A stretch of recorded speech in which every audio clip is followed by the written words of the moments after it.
Buenas tardes a todos. Buenas tardes, Buenas profe. tardes. Buenas tardes. ¿Cómo van? Buenas tardes. Buenas tardes. Buenas tardes. Eh, Tardes. Perley, Buenas ¿estás por tardes. ahí, Perley? Buenas tardes. Buenas tardes.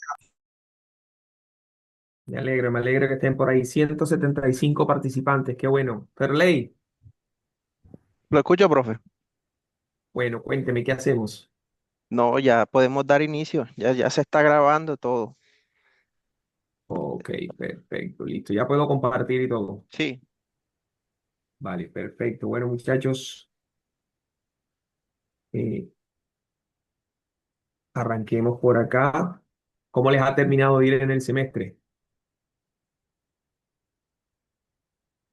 ¿Todo bien, profe? Ya la última semana. Ya esperando Ya por salir, última profe, ya. semana. Qué bueno, qué bueno.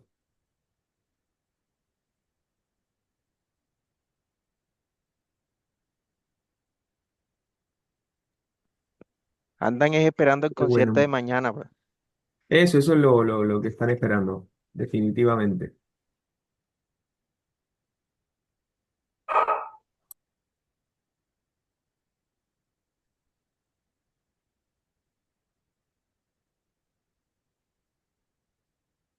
Vamos a ver acá. Perley, para compartir la pantalla, No le está dando la opción, profe. no. Ah, ok, ok. No, no, espera, ya parece que sí. Sí, sí, ya lo hice anfitrión.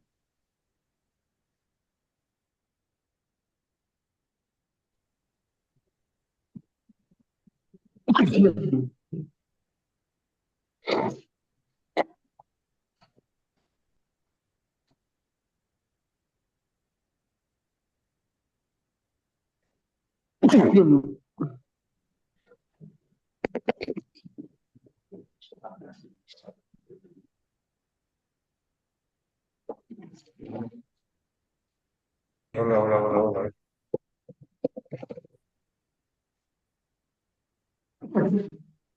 Bueno, muchachos,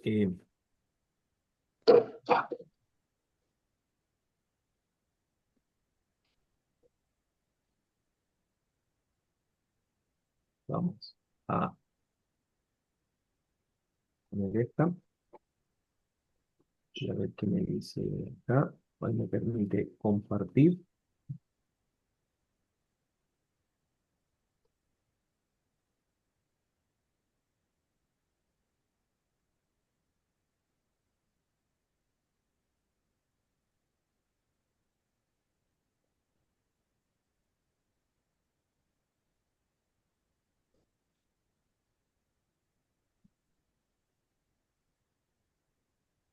Mm.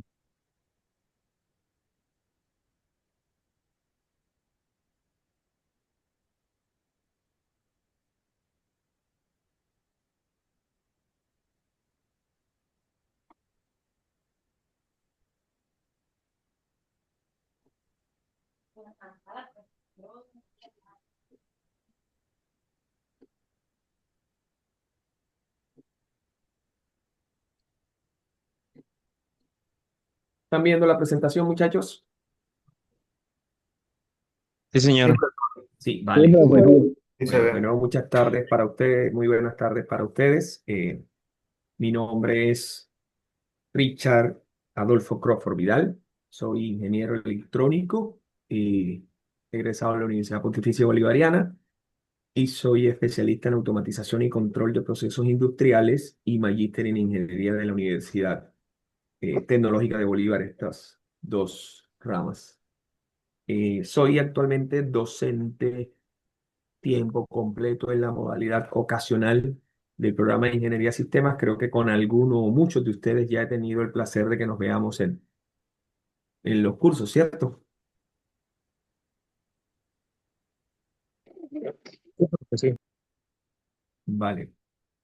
Bien, de lo que venimos a hablar hoy, muchachos, y vamos de una al tema, es hablar de cómo está el componente o esa aparente disputa hardware y software pues que al final nos vamos a dar cuenta que no es ninguna disputa, sino todo lo contrario, es una simbiosis y es una relación que no va a poder nunca desertar la una de la otra.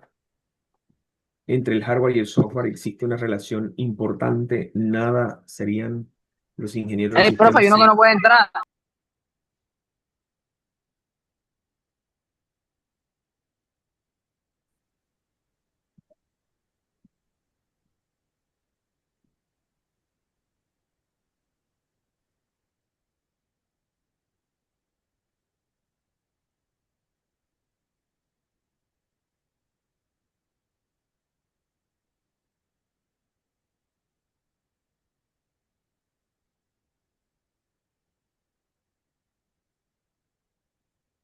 Muchachos, ¿me escuchan? Sí, Sí, señor. señor. Sí. Mira, les voy a agradecer Yes, yes, yes.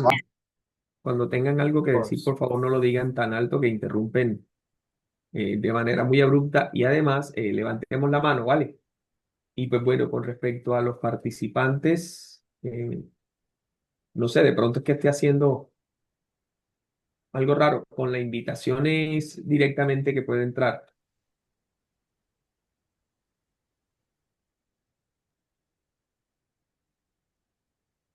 ¿vale? Bien.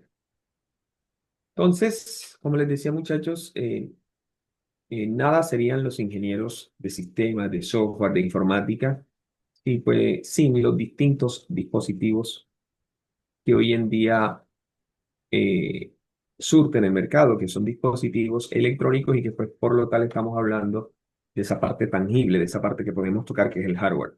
Y pues ninguna razón tiene la creación de hardware si no va a haber algo de software que lo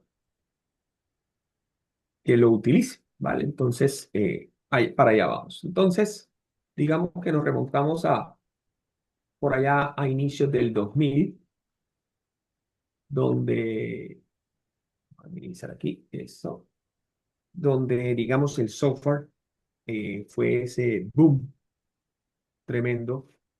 Por allá en la década de los 2000, la ingeniería de sistemas, la ingeniería informática, la ingeniería de software empezaron a ser eh, profesiones de tendencia, una tendencia abrumadora, pero no solo la ingeniería de software y de sistemas, sino las ingenierías que tenían que ver con tecnología. Pues precisamente en 2024 ustedes han logrado ver un aparente declive en el tema del software, pero no es un declive del software como tal, sino de los renglones de opinión que han querido hacer ver que la IA está reemplazando a los profesionales del software. Pues desde ahora en adelante nada más falso que eso, pero es, digamos, la tendencia que se vive en las redes, en los distintos eh, opiniones de los que aparentemente manejan el tema, ¿vale? Pero bueno, como lo que estamos hablando es de hardware, pues precisamente en ese tema de la aparición de la IA, lo que hace boom es de nuevo el desarrollo de hardware. ¿Por qué? Porque la IA demanda hardware de mucha capacidad, ¿vale? Ya hoy en día, si ustedes ven las empresas como Nvidia, eh, Apple, Huawei, o sea, están eh, el mismo Google, creador de OpenAI, ¿vale? El creador de ChatGPT. Entonces, lo que están demandando son dispositivos de procesamiento mucho más potentes y eso no es más que hardware, ¿ok? Microprocesadores de mucha más capacidad, de nuevas tecnologías. Ahora mismo está irrumpiendo muy fuerte el tema de los procesadores cuánticos en la computación cuántica. Entonces, digamos que la necesidad del hardware ha hecho una erupción tremenda de 2024 para acá con la aparición de la IA, ¿vale? O por lo menos la popularización de la IA. Entonces, ese es nuestro estado actual. Vuelvo e insisto, no estoy aquí ni estamos tratando de decir que el software ya no es tendencia. Lo que venimos es a aclarar el por qué hardware es tendencia y pues al final por qué se va a ver el software beneficiado con esto. Entonces, el advenimiento de la IA, pues ha sido de una manera abrumadora, ha estado eh, muy eh, de la mano con la generación de nuevo hardware, con hardware más potente, ¿ok? Entonces, digamos que los dispositivos electrónicos o el desarrollo electrónico está supeditado a dos grandes áreas actualmente, que son eh, el desarrollo VLSI y los sistemas embebidos. ¿Qué son estos? Pues bueno, el VLSI, ¿qué es lo que hace? El VLSI, pues lo que hace es transformar arena, por arte de magia, transforman arena en tecnología. ¿Qué es eso? Pues simplemente, pues toman a partir de la arena, una arena en particular, pues toman cristales de silicio, ¿vale? Con esto, pues generan unos lingotes de silicio, los cuales después de cierto procesamiento, pues se obtienen unas obleas, o esto que llamamos wafer. eh, Esas obleas son las obleas de silicio sobre las cuales se, eh, digamos, se implementan, se queman los circuitos electrónicos que hoy en día pues dominan el mundo de las tecnologías, lo que lleva dentro estos microprocesadores, ¿ok? Entonces, los chips electrónicos hoy en día se hacen a partir pues de arena, ¿ya? Por eso llamaba muy sarcásticamente de que se hacen magia con arena. Entonces, ¿qué es lo que es VLSI, muchachos? Pues VLSI no es más que las siglas de Very Large Scale Integration. ¿Qué es eso? Pues es una muy gran escala de integración o escala de integración muy grande. Por allá en los años 60 aparecieron, cuando empezaron a tomar 60, 70, empezaron a tomar el auge de los microprocesadores y de los chips electrónicos, pues empezaron a integrar dispositivos electrónicos, más que nada transistores, eh, dentro de estos microchips. Empezaron a hacerse microchips que tenían 5 transistores, después pasaron a 10 y así, y empezaron a integrar muchos dispositivos dentro de un chipcito único. Por eso se llamaba chip integrado, porque integraba, o se llaman chip integrado porque integran muchos dispositivos. Pues esa carrera empezó a ser mucho más alta y un señor apellido Moore lanzó algo que hoy en día nosotros conocemos o que se conoció en los 80s y 90s como la ley de Moore,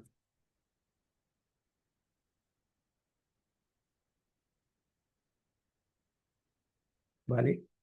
Eh, ¿Qué hacía esa ley? Pues esa ley establecía que el número de transistores en un circuito integrado se duplicaría cada 2 años, ¿vale?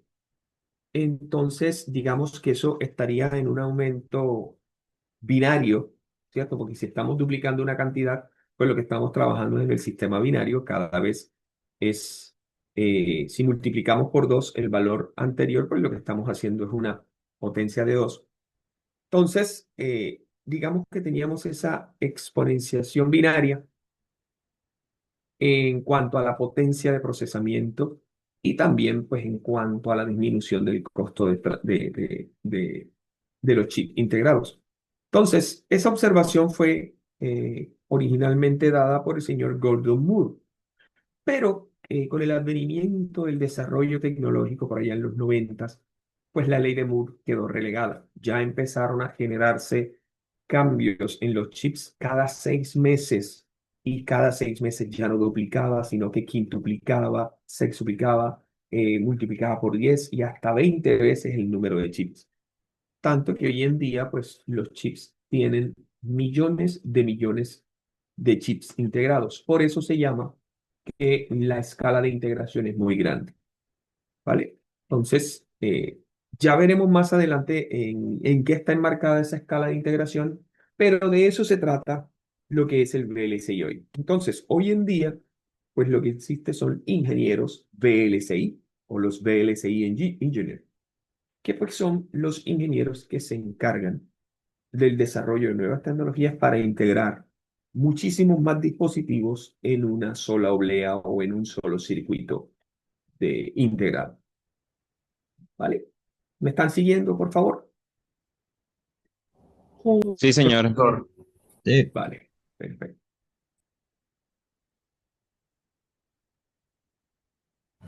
sí, señor. Ok, perfecto.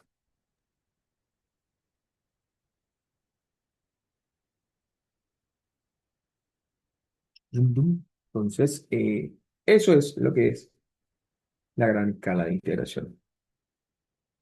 Entonces, nos surge una pregunta.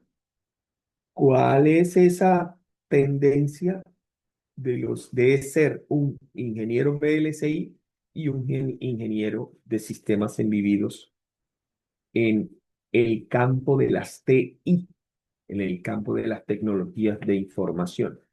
¿Vale?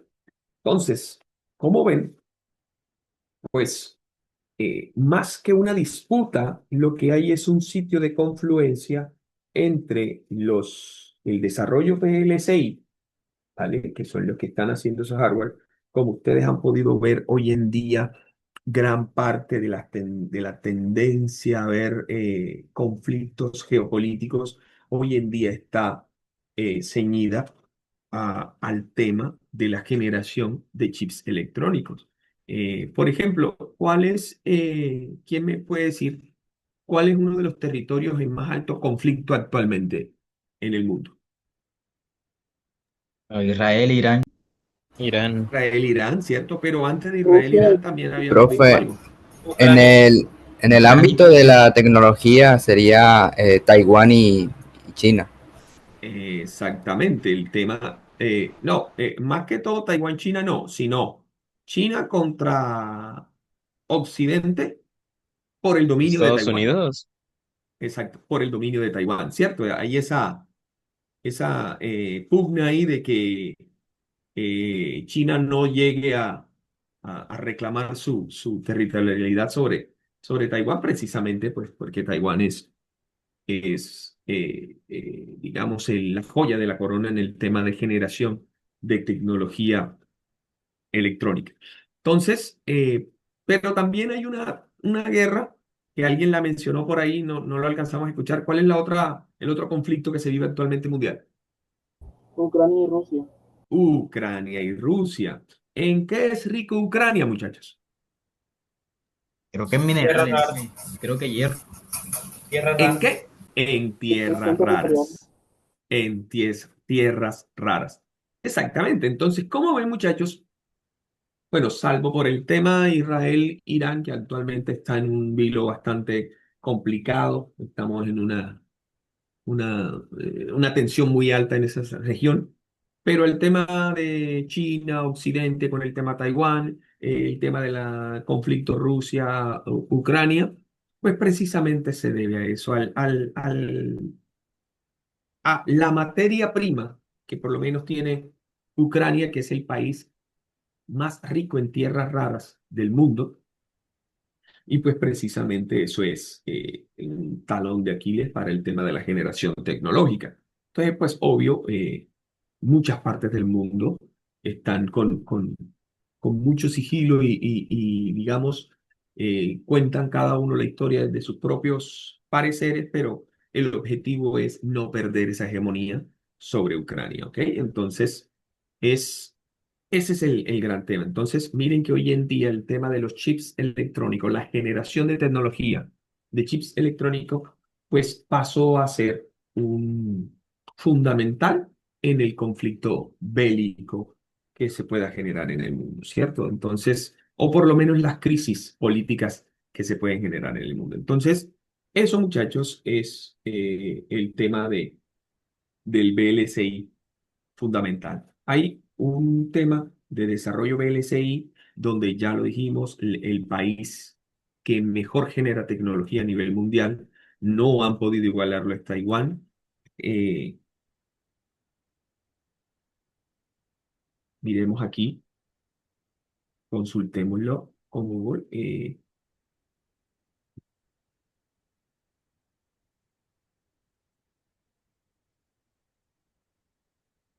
Por ejemplo, digamos, en Taiwán se encuentran eh, la empresa de manufactura de micro procesadores o de materiales semiconductores, que es la TSMC, ¿cierto? Que es como, digamos, el líder mundial en la fabricación de chips. También están empresas como Foxconn, Asus, Acer. Entonces, digamos, es fundamental la hegemonía sobre Taiwán actualmente. Entonces, eh, digamos que los mejores ingenieros VLSI del mundo pues están en Taiwán. ¿Qué es lo que hace un ingeniero VLSI? Pues precisamente desarrollar circuitos tecnológicos y plasmarlos en microchips, ¿vale? Es a grosso modo lo que hace un ingeniero VLSI. Pero desde el punto de vista de los sistemas embebidos, ya es donde podemos aprovechar el desarrollo VLSI que ya han hecho otros y pues implementarlo en sistemas embebidos que nos sirven para solucionar desde el punto de vista del hardware y del software cualquier problema, situación, característica de la vida cotidiana, de la vida profesional, de la vida industrial que nosotros podamos tener. Y es allí donde los ingenieros electrónicos en países como Colombia y por supuesto los ingenieros de TI como los de software, de sistemas, de informática, pueden tener un gran, digamos, protagonismo. ¿Qué es un sistema embebido? Pues ya más adelante lo vamos a ver en una segunda parte de la presentación. ¿Vale? Muchachos, aclárenme, ustedes están viendo la presentación o sea, ustedes están viendo la pantalla de la presentación, ¿cierto? Sí, profesor. Ahí Sí, se ve la señor. Ok. presentación. Sí, profesor. Señor. Entonces, también entramos en otro aparente pugna, que es entonces el desarrollo PLCI y el desarrollo de sistemas embebidos versus el campo de la TI, ¿vale? Y pues como tal, muchachos, esa pugna, pues por supuesto, desde que nos ponemos a vernos los ingenieros electrónicos contra los ingenieros de sistema, o ustedes los ingenieros de sistema se ponen a ver con respecto a compararse con el campo de trabajo de un ingeniero electrónico, pues obvio, empezamos a comparar, no, es que mira, yo hago parte del campo de las TI y el ingeniero electrónico te va a decir, pues yo, bueno, yo estoy del lado del desarrollo VLSI de los sistemas embebidos. Pero más que una pugna, muchachos, lo que debe haber o lo que hay y lo que permite haber es un aprovechamiento de las tecnologías para poder nosotros desarrollar soluciones a los problemas a los que nos estemos enfrentando. Eh, por ejemplo, miremos acá. ¿Quiénes de ustedes, sobre todo le pregunto a los de primeros semestres, que sé que hay muchos acá, conocen lo que es Arduino? Sí, Sí, señor. a mí me el Yo he colegio, escuchado. Profe, sí, es profe. como una cosa de robótica. Exactamente. Arduino lo mencionaron desde el punto de vista de robótica. ¿Quién tiene otra área donde pueda mencionar Arduino que haya tenido, que lo conozca o que lo haya trabajado? En electrónica. En electrónica, ¿cierto? Entonces, ¿cómo ven, muchachos? Arduino es un sistema, una plataforma de desarrollo electrónico, pues que viene con un microchip que es un microcontrolador de la familia Mega, ¿cierto? Bueno, con Arduino nosotros podemos desarrollar soluciones de muchos campos: telecomunicaciones, domótica, robótica, bueno, ya les dije telecomunicaciones, conexiones, redes, o sea, infinidad de soluciones podemos nosotros tenemos a partir del Arduino. El Arduino, ¿en qué campo puede que esté inmerso? En el campo de los sistemas embebidos, ¿vale? ¿Por qué? Porque cuando nosotros estamos trabajando Arduino, pues nosotros no estamos haciendo desarrollo VLSI, ya lo han hecho. Ya en los países que trabajan estas áreas, pues han hecho los desarrollos y hacen los microprocesadores y pues nosotros podemos incluirlo en una tarjeta de desarrollo. pero lo que estamos haciendo es el desarrollo de sistemas embebidos, o por lo menos estamos trabajando en esa área cuando trabajamos en Arduino. ¿Qué otra tarjeta conocen, muchachos, además de Arduino? Los ESP, el 8266 Los y el E32. el SP32 y el 8266. Perfecto. Una tarjeta un poco más versátil, tiene mejores prestaciones que Arduino, por lo menos comparándola con el Arduino A1, es un poquito más pequeña, por lo tanto se permite integrar en desarrollos más pequeñitos, más reducir el tamaño. Tiene conexión a Wi-Fi, que el Arduino uno no lo tiene, tiene conexión Bluetooth, que el Arduino uno no lo tiene. Entonces, digamos que es otra tarjeta de desarrollo de hardware, pero las cuales podemos programar a partir del software. Y a eso es del campo de las TI. ¿Ok? Podemos hacer innumerables aplicaciones con el SP32, así como ya los habíamos nombrado con el Arduino. ¿Qué otra tarjeta conoce, muchachos? Discúlpeme que los interrumpa, conteste enseguida. El SP32 trabaja con un microcontrolador de la familia Expressive, por eso es su nombre, ESP. De allí es donde viene, de la familia Expressive, que son una gama de microcontroladores bastante versátiles. ¿Ok? ¿Qué otra tarjeta conoce, muchachos? Raspberry Pi. La Raspberry Pi. Perfecto, la Raspberry Pi. Pues que ya desde el punto de vista del desarrollo, la Raspberry Pi no es una tarjeta de desarrollo con microcontrolador. ¿Ya? Pero, profe, la Raspberry Pico es así, ¿cierto? Exacto. La Raspberry Pi Pico sí es mucho más parecida a un microcontrolador, ¿vale? Se utiliza más para sistemas embebidos que la Raspberry Pi normal. ¿Por qué? Porque la Raspberry Pi, la 3, la 2, la 4, la 5, son microcomputadoras, ¿ya? No son circuitos de microcontroladores. Eso tiene un microprocesador y pues tiene todos los puertos y todas las conexiones para trabajar como una microcomputadora. De hecho, nosotros podemos tener un sistema operativo de la gama de Linux instalado en una Raspberry. De hecho, el sistema operativo más común, y fue por la Raspberry que le dieron nombre, es el sistema operativo Raspbian, ¿cierto? Que es un Linux para Raspberry Pi. Y pues tiene puerto de red, tiene, ¿cómo se llama? Puerto Ethernet, tiene HDMI. O sea, nosotros podemos conectarle un teclado, conectarle un monitor y trabajar como si estuviéramos en una computadora, cosa que desde un SP32 y un Arduino no vamos a poder hacer. ¿Ok? Entonces, ya dentro de la Raspberry Pi es una microcomputadora. La Raspberry Pi Pico sí es más de la gama como un SP32. De hecho, tiende a tener el mismo tamaño. ¿Vale? Sigue siendo una microcomputadora, ¿sí? Pero con aplicaciones para sistemas embebidos. Y allí es donde empezamos a desglosar las diferencias. Un sistema embebido, señores, es ese sistema que se implementa en un chip y que hace exclusivamente la función para la que nosotros la hemos programado. Pero en una microcomputadora como la Raspberry Pi son muchísimas las cosas que podemos estar haciendo al tiempo, ¿vale? ¿Qué es un sistema embebido? Por ejemplo, un sistema embebido es un horno microondas. Ese horno microondas tiene su chip y fue programado en una función de horno microondas, en más nada. Ya no hay otra opción para esa cuestión. Simplemente va a cumplir funciones de horno microondas. ¿Ok?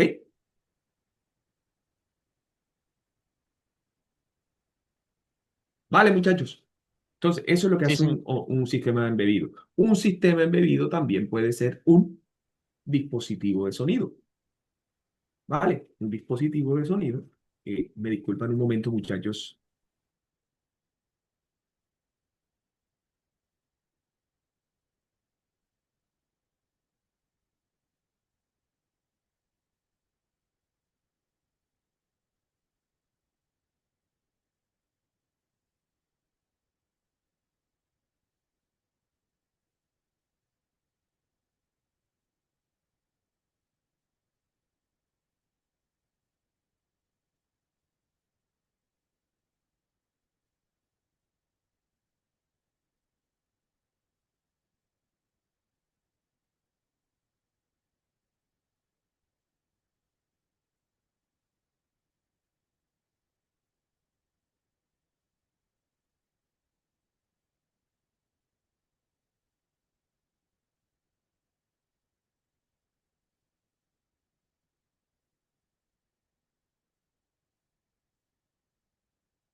Bien, muchachos, me disculpan, por favor. Vale, entonces, de eso se trata. ¿Me escuchan? Sí, señor. Sí, lo escuchamos, Ok, pero vale. De hecho, Sí, se señor, se la escucha, escucho. de eso se tratan los sistemas embebidos. Son sistemas que aprovechan placas de desarrollo electrónico para poder crear soluciones particulares. Entonces, yo puedo con un Arduino controlar un horno microondas. Pero ese Arduino lo retiro del horno microondas y mañana creo un programa y le adecuo todo el hardware y puedo controlar, qué sé yo, el sistema de domótica de una casa. Entonces, cada vez puedo embeberle una funcionalidad a mi Arduino, pues simplemente le cambio su código y todo, y estoy creando sistemas embebidos. Ahora, los sistemas embebidos, por supuesto, no traen un Arduino. Lo que traen es un microcontrolador adaptado con todas las entradas y salidas que tiene, por ejemplo, un horno microondas, y pues no lo vamos a poder utilizar sino como horno microondas. Pero resulta que un mismo chip de ese tipo yo lo puedo programar también para, qué sé yo, un sistema de alarmas, ¿vale? Entonces, eso es lo que es, esos son los sistemas embebidos, ¿ok? Entonces, muchachos, los sistemas embebidos van a tener una gran versatilidad y una gran funcionalidad dentro del campo de las TI. Y es lo que hemos venido haciendo en el programa, ¿cierto? Nosotros aprovechamos sistemas como los Arduino, los SP32, de pronto también han trabajado los Raspberry Pi, hay uno muy famoso actualmente que se llama Microbit, que es muy de- de aplicaciones pequeñitas, pero también se programa muy versátilmente como el Arduino. Y digamos, eh, lo que hacemos es aprovecharlos para nuestras aplicaciones en el campo de las tecnologías de información. ¿Cierto? Que es el campo donde nosotros, los que estamos inmersos en el programa de ingeniería de sistemas, pues tendemos a hacer aplicaciones. Por supuesto, dentro de esas aplicaciones también existe la robótica. Sé que hay muchos apasionados de la robótica, de las telecomunicaciones, de las distintas áreas o subáreas que el gran campo de las tecnologías de la información eh, tiene dentro de su sombrilla, o digámosle, abarcas dentro de su sombrilla de opciones, ¿ok? Entonces, ¿nos queda claro lo que es un sistema embebido? Sí, señor. Sí, Ok, señor. sí, pues, vale. Y obvio, los sistemas embebidos, como les digo, es de lo más utilizado acá. Entonces, ¿cuál es la gran diferencia entre este tema de los sistemas embebidos del VLCI y del campo de las tecnologías de la información? Es que la parte fundamental de las tecnologías de la información había sido, y lo habíamos acogido como tal, que nuestro gran potencial era el código, ¿vale?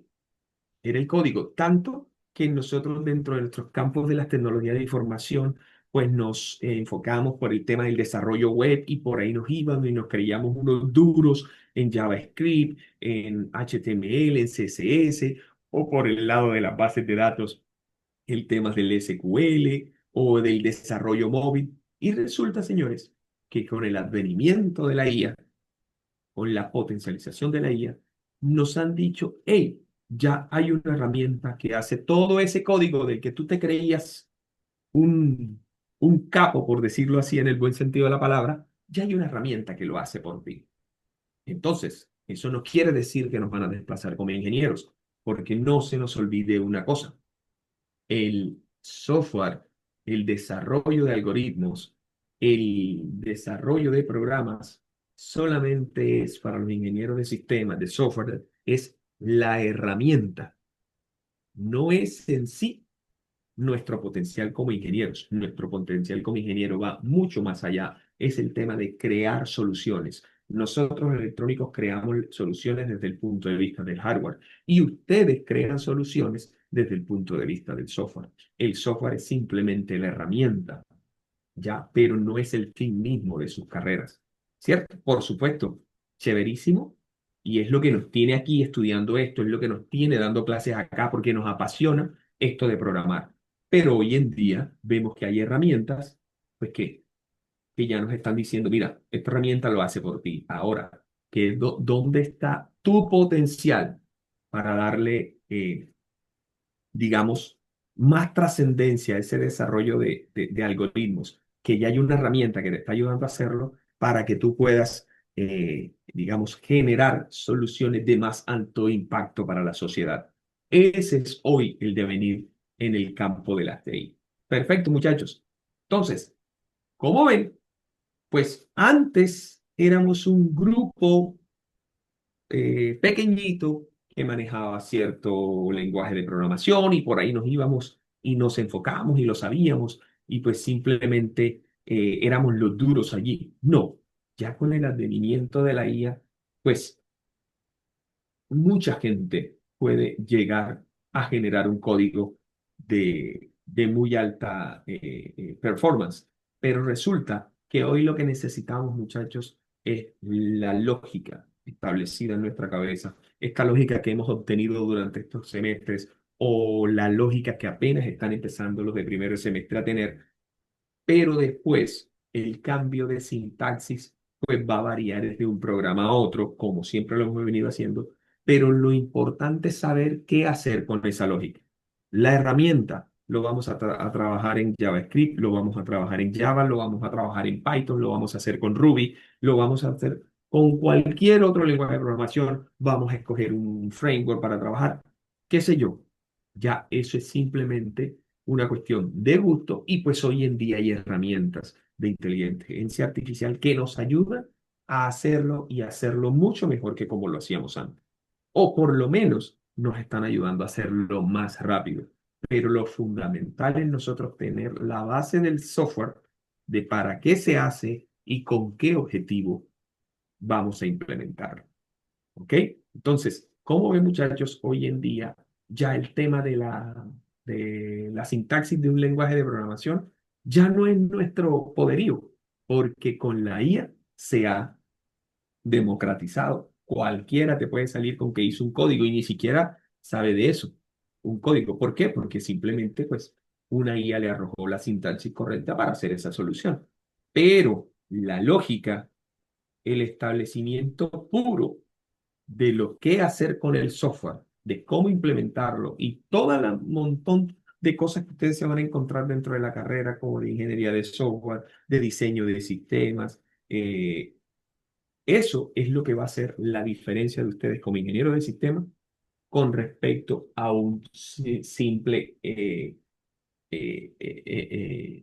digitador de código, ¿vale? Porque podemos ser, de hecho, yo no soy ingeniero de sistema y yo pues, me ayudo mucho con la IA para hacer soluciones a muchas partes del software. Por ejemplo, el tema de desarrollo web, que es un tema que me gusta mucho, no lo he estudiado a fondo, pero he aprendido a hacer aplicacioncitas con eso. Pero sé muy bien que siempre voy a necesitar de un ingeniero de sistema que me explique por qué esto no me corre o por qué esto me está siendo vulnerable o cosas como esa. Entonces, ese es su potencial dentro de este advenimiento de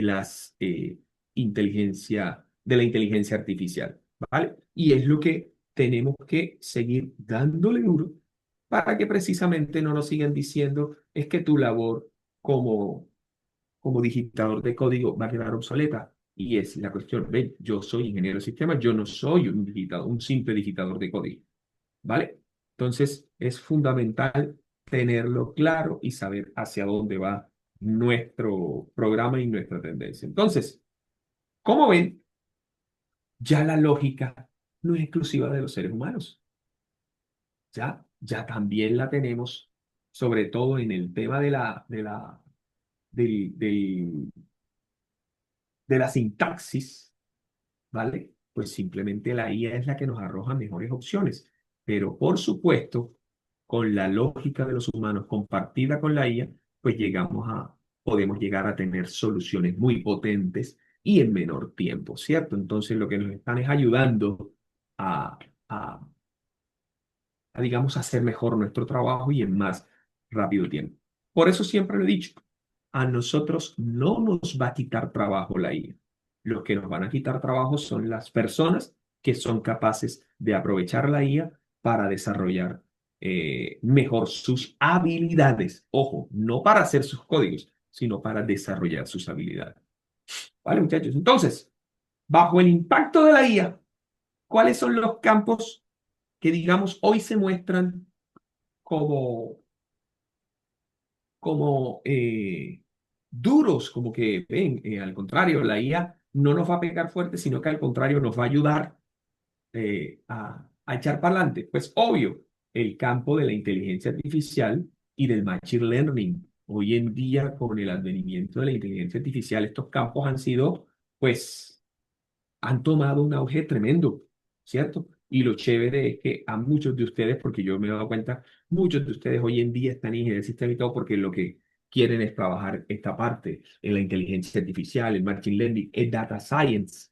Es también un área fundamental hoy en día y, digamos, al contrario, aprovecha las bondades de la inteligencia artificial. La ciberseguridad, muchachos, mucho código hecho con IA, aplicaciones hechas con IA, pero muy vulnerables en el tema de seguridad. Entonces, ojo, son temas muy robustos, ámbitos muy robustos en los que todavía pues tenemos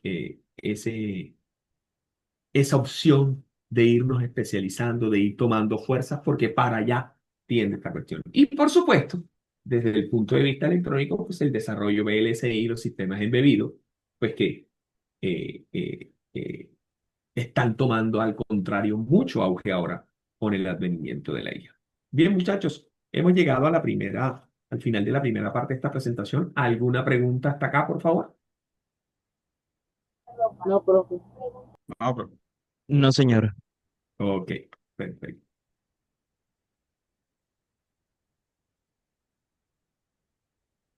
Bien.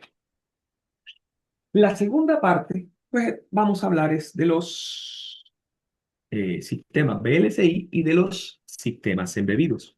Entonces,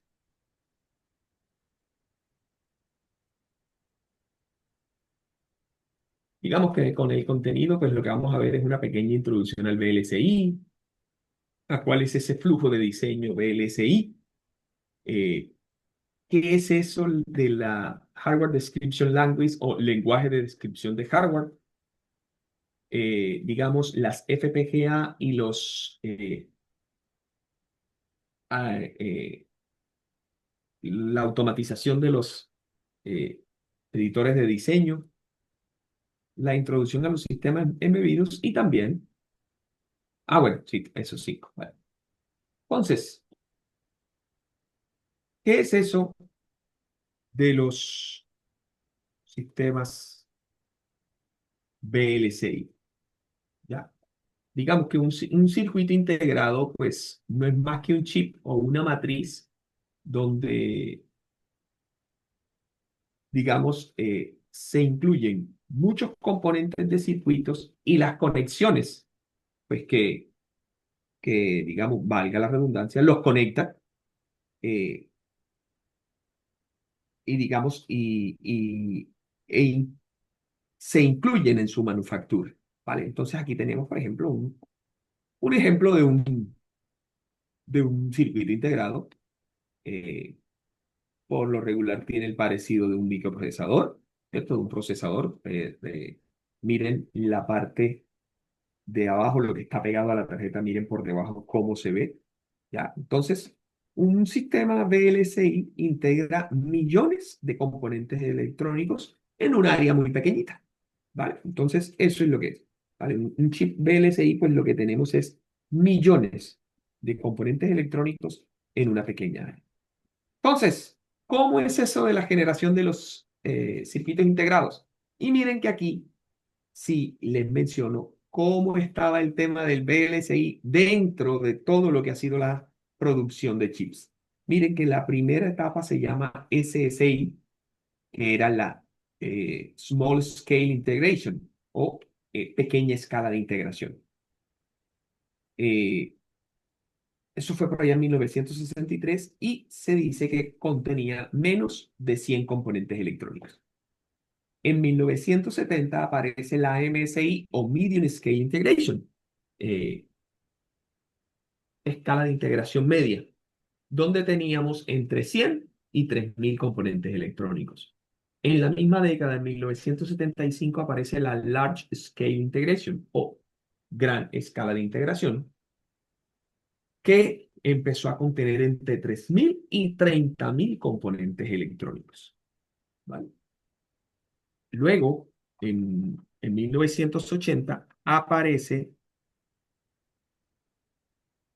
la VLSI, que pues es la que hoy en día nos ha traído como tema en esta presentación, y digamos que es la Very Large Scale Integration o muy gran escala de integración o escala de integración muy grande y que tiene alrededor del billón de componentes electrónicos. Y ya a partir de 1990 aparece la ULSI o Ultra Large Scale Integration, que digamos es digamos, como que la top y es la que utilizan hoy en día, pues ya para hacer el desarrollo de dispositivos propios, como lo que les estamos hablando de esas empresas en Taiwán, en esas famosas litografías que hoy en día son tan comunes de escucharlas, ¿no? De las litografías taiwanesas, que ninguna litografía ni en California, ni en cualquier otro estado de Estados Unidos, ni en Reino Unido, ni en Francia, ni en la India han podido igualar, ni mucho menos la China. La China lleva años tratando de imitarlas y no han podido. Las litografías de Taiwán, sobre todo las de TMC, las de STMC, son las mejores y digamos, los chips integrados que ellos no puedan hacer, pues no lo pueden hacer nadie en el mundo. ¿Ok? Entonces, ya eso sí, utilizan una cantidad de componentes monstruosos que pues más nadie puede igualar. Entonces, digamos que nosotros nos hemos quedado por acá en la parte más versátil, en la parte del VLSI, ¿ya? De la gran escala de integración o la muy grande escala de integración, ¿vale? Ahora, con este tema del desarrollo electrónico, con el tema de las circuitos VLSI, digamos que pasamos de cuando los ingenieros electrónicos estudiaban por allá en los 70, en los 80, pues en un principio la electrónica era muy análoga, ¿ya? Circuitos con resistencias, por supuesto utilizaban transistores, pero era electrónica muy análoga. Después, con el advenimiento del área digital, empezó a aparecer el transistor y pues con el transistor se empezaron a desarrollar las compuertas lógicas. Por supuesto, hemos podido tener con circuitos análogos unas compuertas lógicas, pero eran compuertas lógicas muy grandes, pero ya con el tema de los transistores, de los circuitos integrados, empezamos a tener varias compuertas lógicas en un solo chip, ya, en un solo chip. Entonces, déjenme y les busco una imagen de aquí de internet. Eh,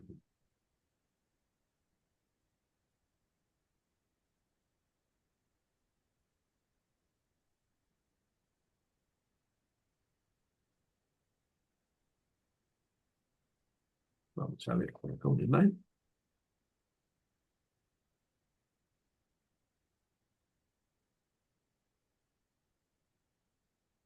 Por ejemplo, ¿están viendo la imagen que coloqué?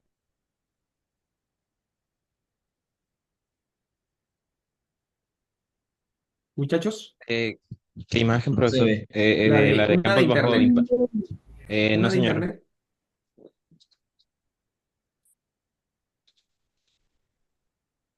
No, ¿La de señor. internet no la ven? No, bro, solo se ve la presentación.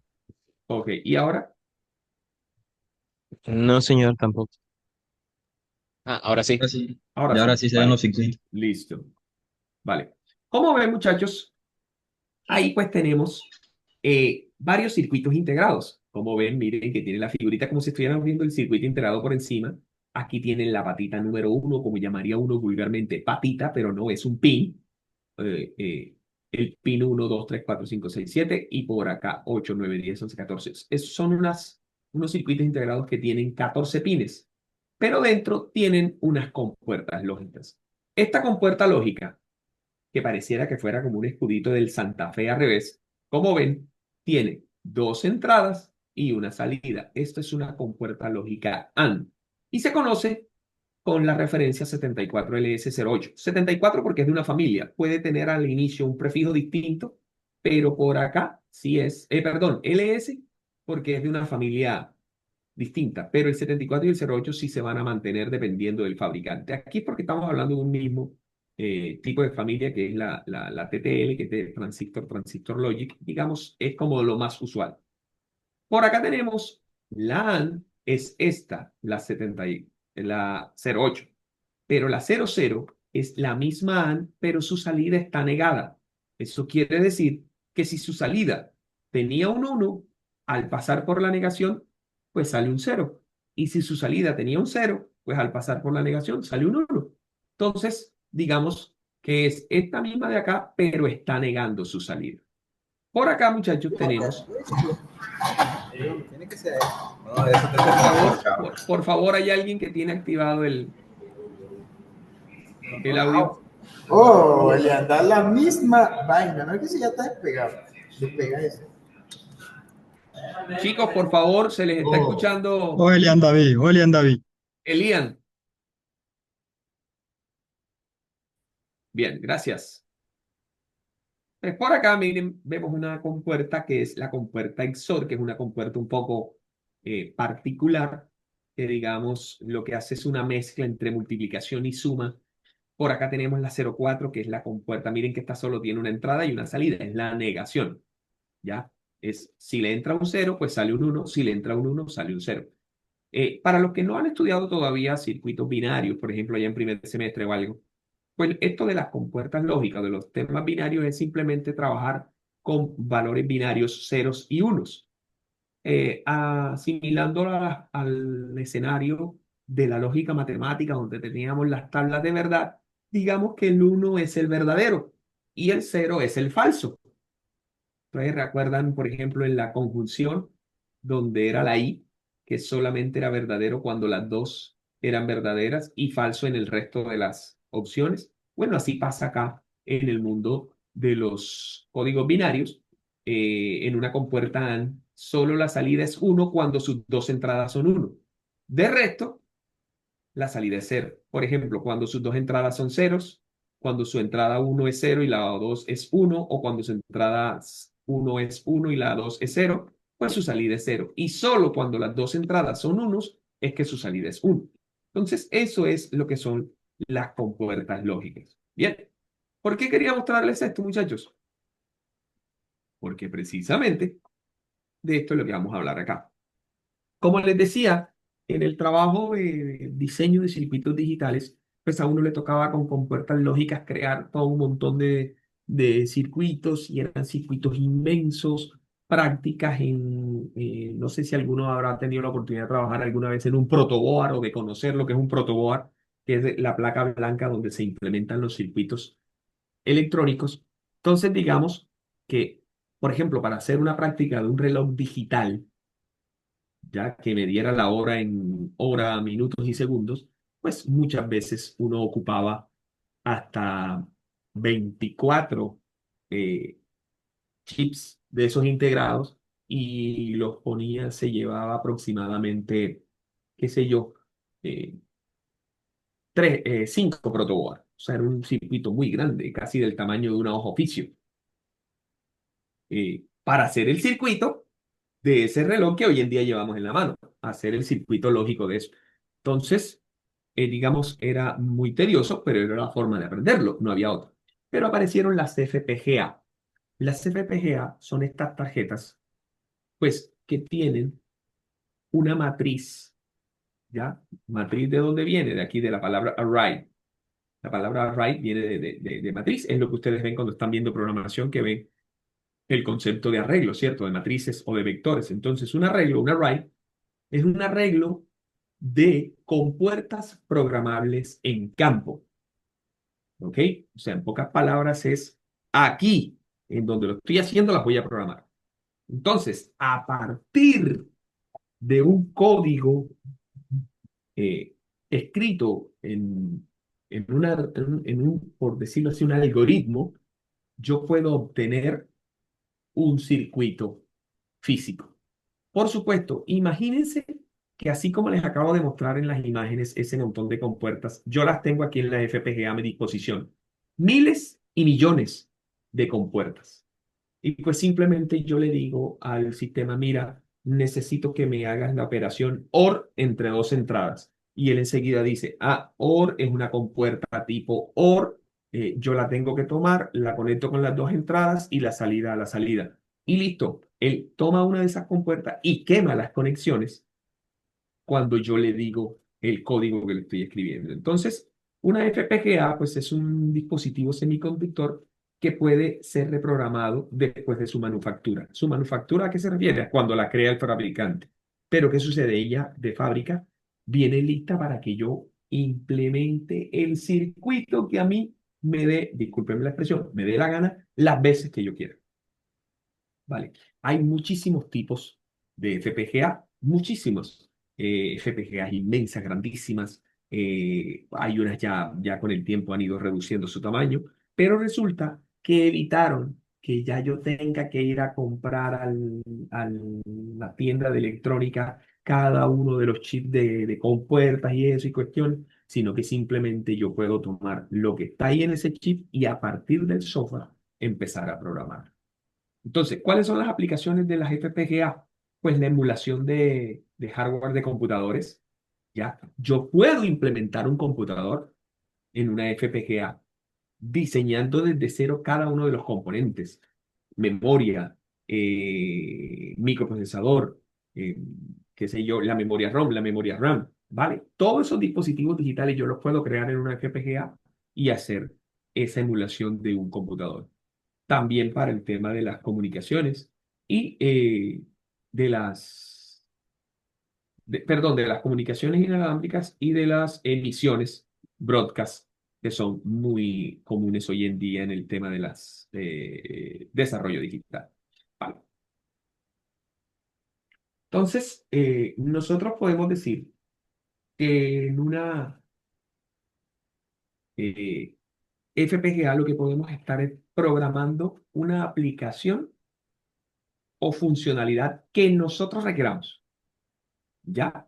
Lo cual es distinto de aquellos circuitos que se llaman ASICs, ¿ya? O aplicaciones específicas de circuitos integrados. Hay circuitos integrados que vienen ya con su aplicación y me dice, hey, esto es un microprocesador PIC 16F84. Ya, entonces ya yo sé que ese circuito no sirve para más nada, sino que sirve como un microprocesador 16F84. ¿Ya? Pero yo en una FPGA que no viene nada implementado, simplemente vienen millones de componentes con los cuales yo puedo implementar lo que quiera, yo puedo implementar el PIC 16F84 en una FPGA. ¿Ya? Entonces, esa es la versatilidad de las FPGA. Entonces, ¿cuál es el flujo de diseño VLSI sobre todo con las FPGA? Pues tener una idea, unas especificaciones del sistema, después pues tener un diseño de la arquitectura, ¿vale? Y basado en ese diseño de la arquitectura, pues tener un diseño del circuito que yo quiero, ¿vale? Este diseño de la arquitectura es donde yo hago el diseño lógico y la verificación de mi circuito. O sea, cuando hago el diseño de la arquitectura es cuando desarrollo ese código que la FPGA lo va a entender. Lee el código y me dice, este man con este código lo que quiere es que yo implemente este circuito con mis componentes. Y ella lo quema. Pues por supuesto, ya después él me muestra ese diseño de ese circuito y pues yo lo comparo. Yo comparo y digo, venga, efectivamente, lo que esta tarjeta entendió es lo que yo quería con este código. Entonces, por supuesto, antes hay que pasar por una síntesis, por la verificación del circuito y todo. Ya después, cuando yo con ese código me estoy dando cuenta que efectivamente es el código que necesitaba para crear ese diseño, es donde ya yo paso a la fabricación. ¿Qué es lo que hacen hoy en día los diseñadores VLSI? Pues todo lo que crean lo hacen primero en una FPGA y verifican que funcione. Cuando ya están seguros de su funcionamiento, ¿qué hacen?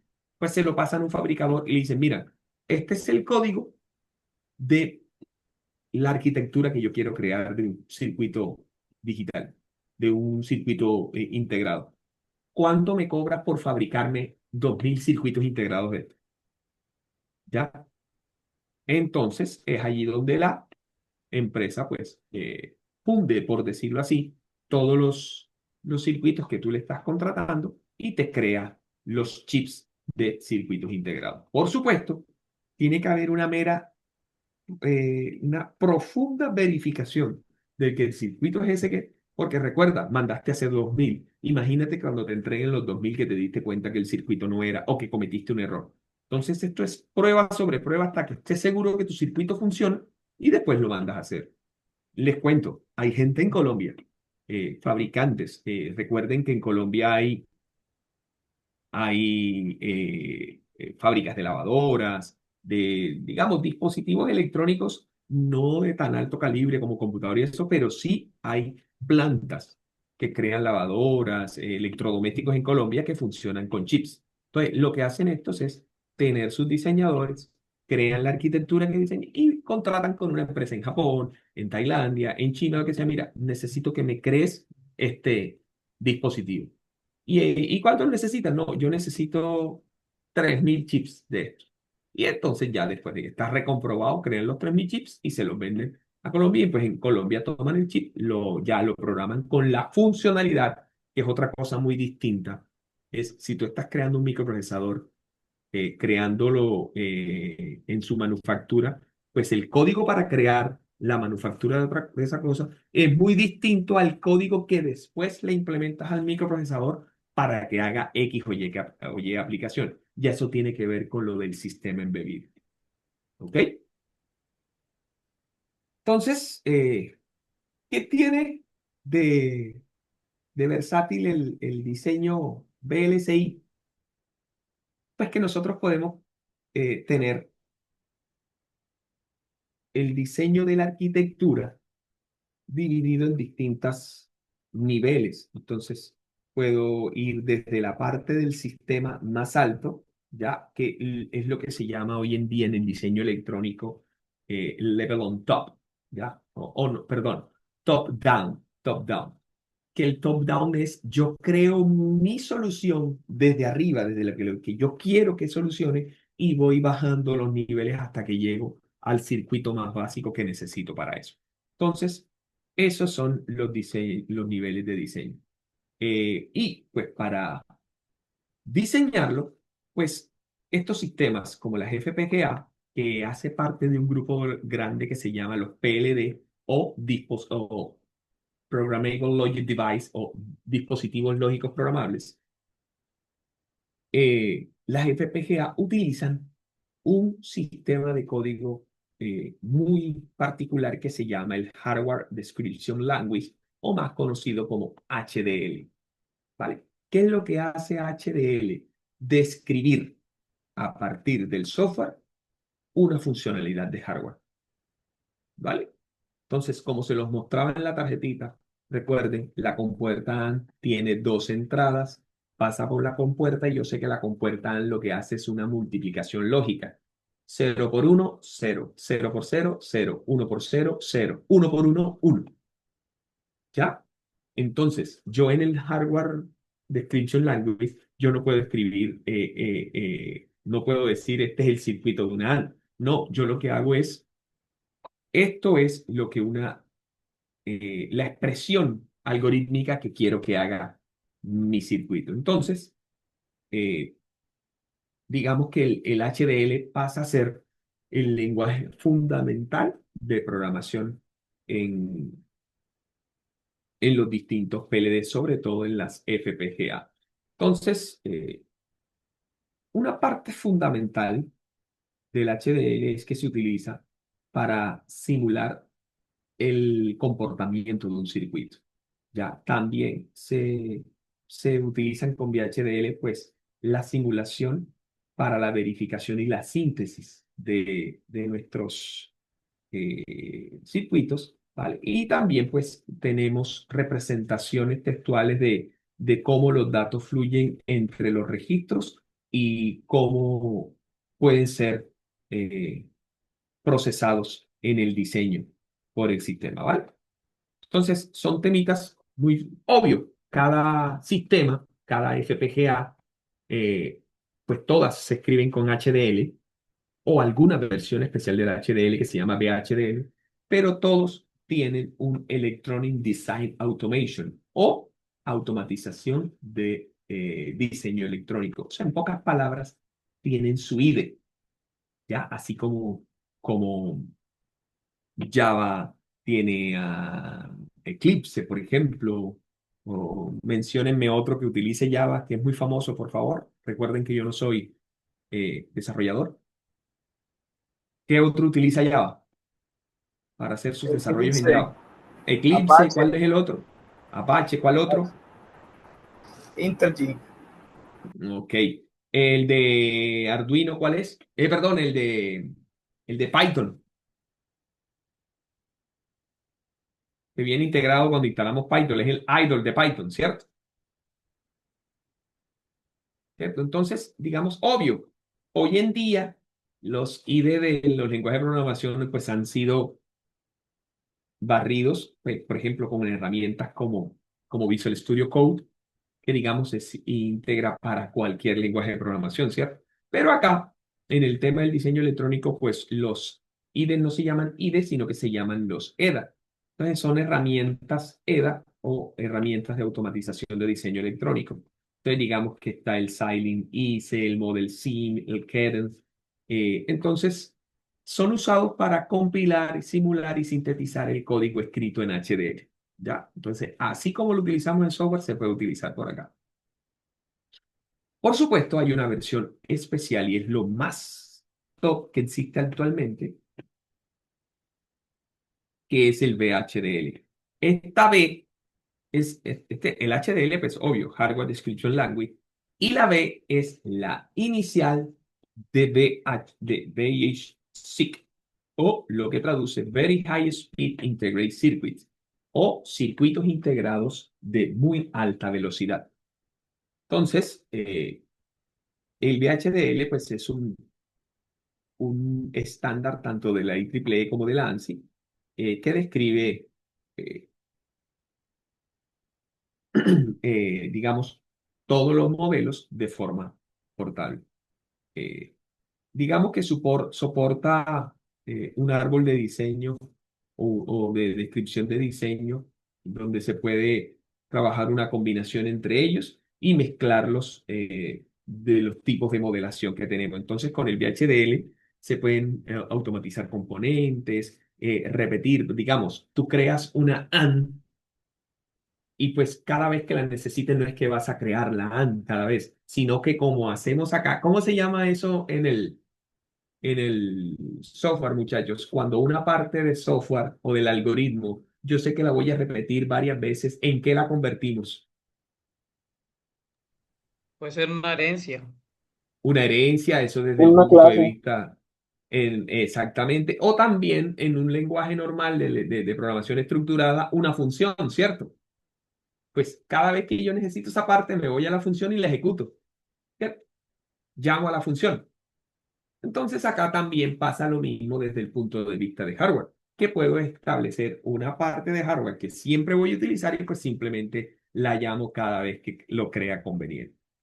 ¿Vale? Entonces, las FPGA son muy, muy utilizadas en los sistemas embebidos porque, como les decía, nosotros con las FPGA podemos crear componentes eh, con una función específica y después de que verificamos su funcionamiento, pues podemos mandar a quemar dispositivos, digamos chips, a que lo creen una fábrica, pues para poder nosotros utilizarlo sin ninguna problema. Y también con la FPGA, pues nosotros podemos dejar ese circuito. O sea, yo he conocido experiencias con FPGA. Por ejemplo, cuando yo estaba haciendo mi maestría, conocí a un militar de la Armada Nacional que estaba haciendo la maestría que yo hice y cuando yo estuve allí,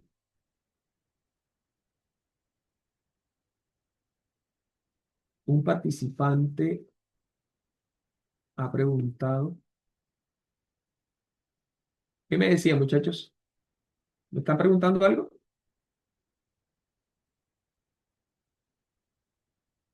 No. Vale. Entonces, era precisamente un arma que tenían en la Armada Nacional, en unos buques que se fabrican aquí en Colombia, y pues tienen un arma que pues, era para largo alcance, y pues siempre se daban cuenta, sobre todo en los enfrentamientos, eso fue en la época en que todavía estábamos en el conflicto tan severo con la guerrilla, o con las guerrillas, sobre todo en la parte anfibia, y digamos, se daban cuenta que la forma de apuntar del arma desfasaba mucho.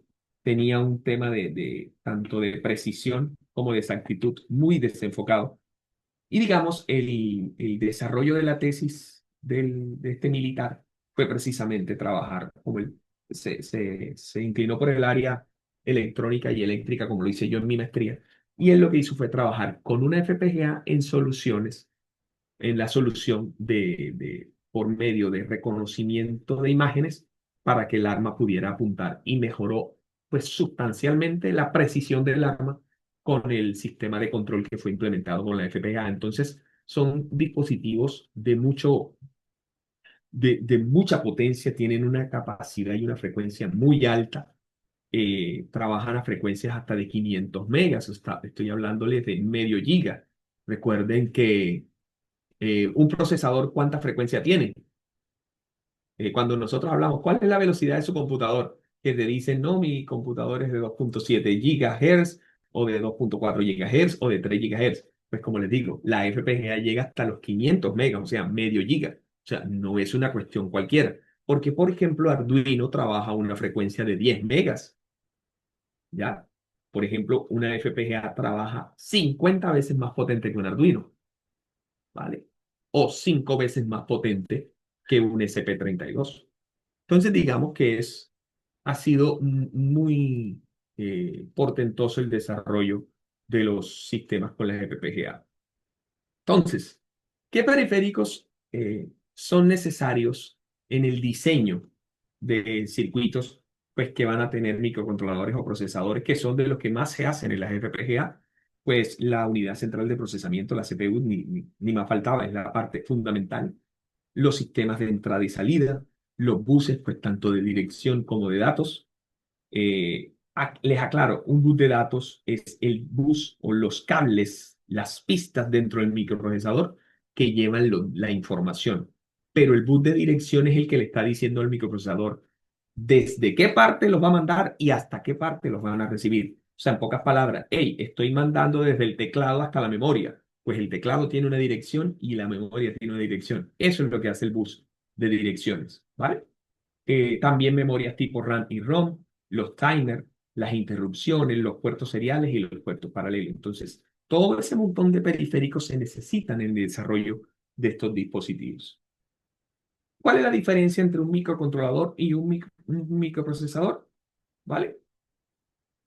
Pues que el microcontrolador, perdón, en un microprocesador, aquí está el microprocesador y aparte hay que colocarle un reloj, una unidad de USR-ART, una memoria, unas interfaces de entrada y salida, un contador y un timer y otros periféricos. En cambio, en el microcontrolador es un chip que tiene todos estos y ya incluye el procesamiento, su microprocesador, ¿vale? Entonces, todo eso está dentro del microcontrolador.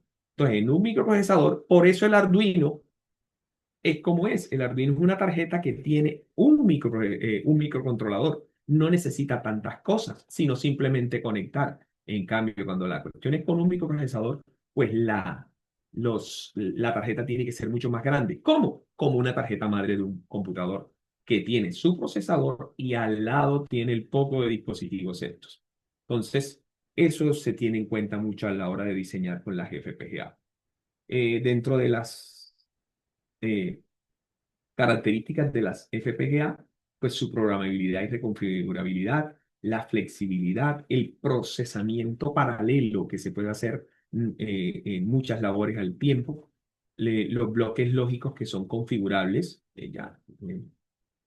también se puede interconexiones programables, como les digo, es Cada vez que quemamos, nosotros podemos volver a generar un circuito distinto. Utilización del hardware, del lenguaje de descripción de hardware.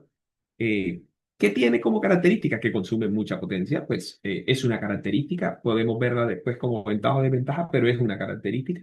Y pues eh, lo que sí tienen es que es de menor velocidad que las ASIC, pero ojo, la ASIC ya viene, como les decía, es sistemas de una única función que ya no se le puede cambiar, pues tiene muy alta velocidad, pero esta tiene una mucha más baja velocidad, pero yo la puedo utilizar para múltiples funciones. Entonces es una cuestión de sobrepesar allí. Entonces, un ejemplito ahí de cómo programar en VHDL. Eh, pues como en todo circuito, necesito las librerías. Ya, una librería normal que utiliza las FPGA son estas, la 1164, pero miren que aquí le agregué dos librerías adicionales, una para poder utilizar, hacer sumas y restas, que es la UNSIDE, y también la ARID, que es para poder multiplicar entre cuestiones. Simplemente lo hago para mencionarles. Por acá, como ven, tenemos una parte que se llama la entidad, y es como si tuviéramos una cajita negra. Lo que vamos a crear es una compuerta OR que simplemente suma las dos entradas y arroja el resultado en una salida. ¿Qué tengo? Pues dos entradas y una salida. Aquí están, entrada 1, entrada 2 y la salida. Entrada 1 de tipo lógico, entrada 2 de tipo lógico y salida de tipo lógico. ¿Vale? Esto es lo que me dice la forma de mi circuito. Pero en la parte de abajo está la arquitectura de mi circuito. Entonces, como ven, aquí está la palabra behavioral, que lo que significa es comportamiento. Entonces, en la arquitectura yo lo que digo es, esa cuestión que tengo arriba como identidad o como entidad, ¿cómo va a funcionar? Pues yo simplemente le estoy diciendo, ok, esto simplemente te lo expreso en una sola salida. La salida es igual a entrada 1 con la función OR entrada 2. Y ya el circuito, el VHDL, cuando lo sintetice, lo sabe. Ok. Este man lo que quiere es que yo tome la entrada 1 y la entrada 2, la pase por una compuerta OR y la salida de esa compuerta sea la variable de salida. Ya, por ejemplo, en este circuito, aquí tengo este circuito. Tengo una compuerta OR que está sumando las entradas A y B. La salida de esa compuerta OR se está multiplicando en una AND con la B. O sea, en pocas palabras, esto es A más B por B. ¿Ok? Entonces, véalo, ahí está. A or B and B. Entonces, vamos al circuito y miren que aquí lo tengo. ¿Vale? Por supuesto, aquí, digamos, no es de nuestro entender, no es de nuestro entender, pero sí, digamos que hay un error. A propósito, pues está el error es que fijamos esta salida auxiliar como una salida del sistema. Y ojo, las salidas es como si tuviéramos la caja negra en todo esto de aquí. Ya, en todo esto de aquí. Por lo tanto, las entradas son A y B y la salida F. Esto no puede ser una salida. Entonces, ahí es lo que nos dice es la manera correcta de decirlo es, ojo, tienes dos entradas, una salida y dentro tienes una señal auxiliar que es de tipo lógico y está aquí. ¿Vale? Entonces, puedes expresarla así. La salida auxiliar es igual a la función A or B y esa salida auxiliar haciendo una función AND con la entrada B, es que te va a dar la salida F. Entonces, es eso lo que hacemos. Como ven, es lógica, es algoritmo, es software utilizado para sintetizar hardware. Muchachos, no tienen idea ustedes de la cantidad de ingenieros de sistemas que corren para este lado, que les gusta el tema de generar sistemas embebidos, de jugar con la electrónica, que les apasiona. Así que no vean esto como un mundo lejano para ustedes, sobre todo hoy en día en un mundo donde tenemos que tener una versatilidad, manejar distintos ambientes. Como les digo, mire, yo también soy un apasionado del tema del desarrollo web y cuestiones, no un apasionado, un entusiasta, ¿vale? Pero ustedes también, por el hecho de que sea electrónica, no están exentos de que ustedes puedan aprender eso. Precisamente vamos a trabajar con el profe Rubén y el profe Alexander en el tema y con el profe Milton, que es el que da arquitectura de computadores. Vamos a ver si fortalecemos esta área de diseño digital con FPGA dentro del semillero de los semilleros de la universidad, así que están cordialmente invitados. Cuando tengan alguna idea, alguna inquietud, alguna necedad, pues vamos, la hablamos y podemos empezar a verle resultados. Por ejemplo, aquí, una tabla de verdad. Yo tengo una tabla de verdad. La tabla de verdad me dice, tengo dos entradas, A1 y A0, y la salida es F. Me dicen que cuando las entradas son 0, la salida es 1. Cuando la entrada A1 es 0 y la A0 es 1, la salida es 0. Y cuando la entrada A1 es 1 y A0 es 0, la salida es 1. Y cuando ambas son 1, también es 1. Entonces, yo lo que hago, miren esta estructura que ven aquí. Yo tengo que mis entradas, ¿quiénes son? Tengo una entrada A y miren que ya esta vez no la puse como dos entraditas, sino que le dije es un vector que va desde la 1 hasta la 0. O sea, en pocas palabras, esa entrada A es un vectorcito que tiene las dos entradas, A1 y A0. Y la salida es F. Ahora, ¿cómo ven esta estructura para los que ya están más avanzados en programación? ¿A qué estructura se les parece?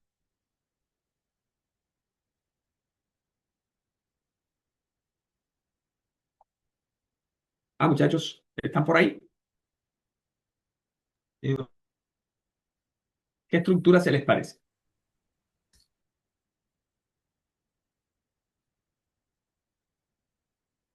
Chicos,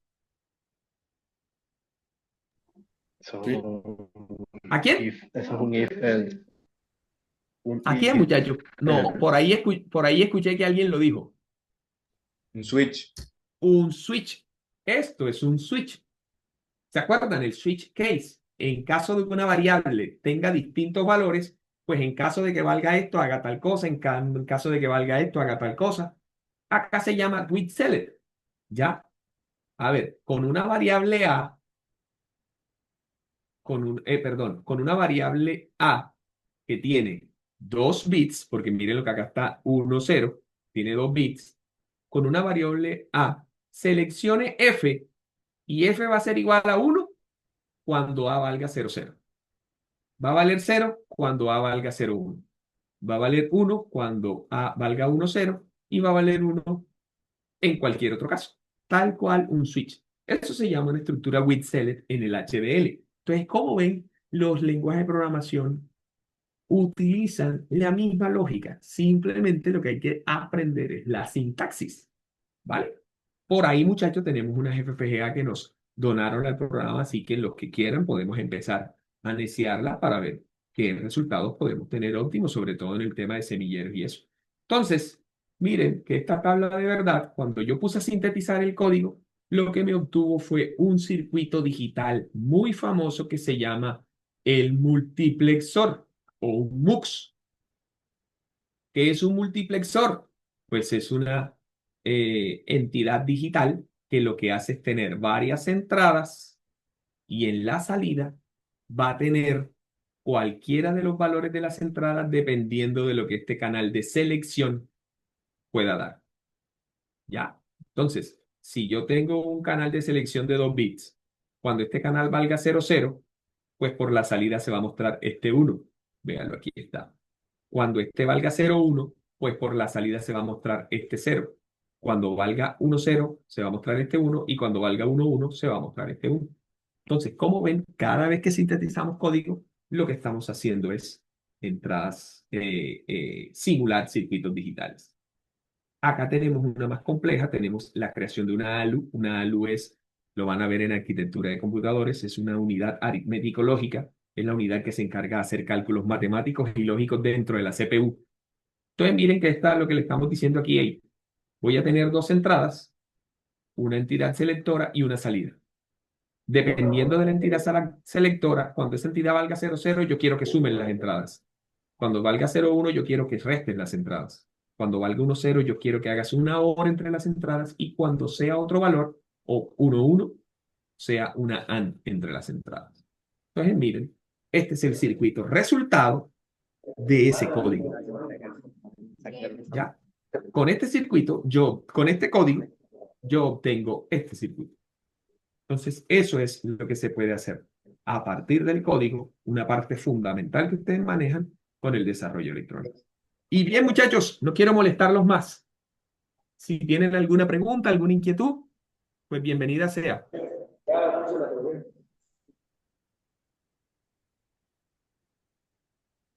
Muchachos.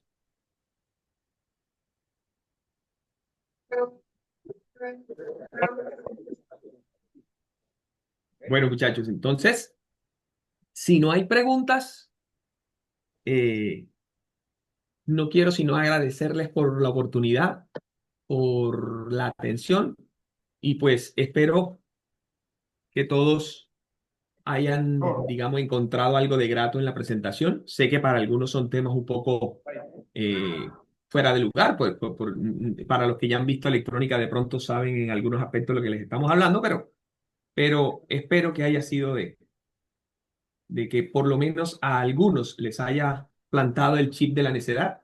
Pues bienvenido y ya saben, pues no, el equipo de trabajo de nosotros, el ingeniero Milton Hernández, el ingeniero Francisco Barreiro y mi persona Richard Crawford, que somos como los del área que tiene que ver con electrónica, ¿ok? Entonces, cualquier cosa que ustedes deseen, que tengan alguna idea, a ver si la podemos empezar a plasmar, pues con mucho gusto estamos por allá para atenderlos.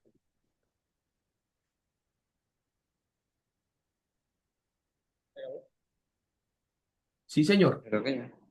Listo, profesor, gracias. Bueno, Muchas bueno, gracias, muchachos, profesor. que estén muy bien. Ok.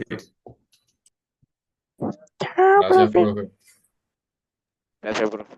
Listo, profe, Hasta muchas luego, gracias. muchas gracias, Muchachos, profe. recuerden haber llenado Muchas gracias, profe. el formulario, que ese es el link de la asistencia y ese es el registro que se lleva para sacar las notas de universidad y contexto. No se les olvide llenar el formulario.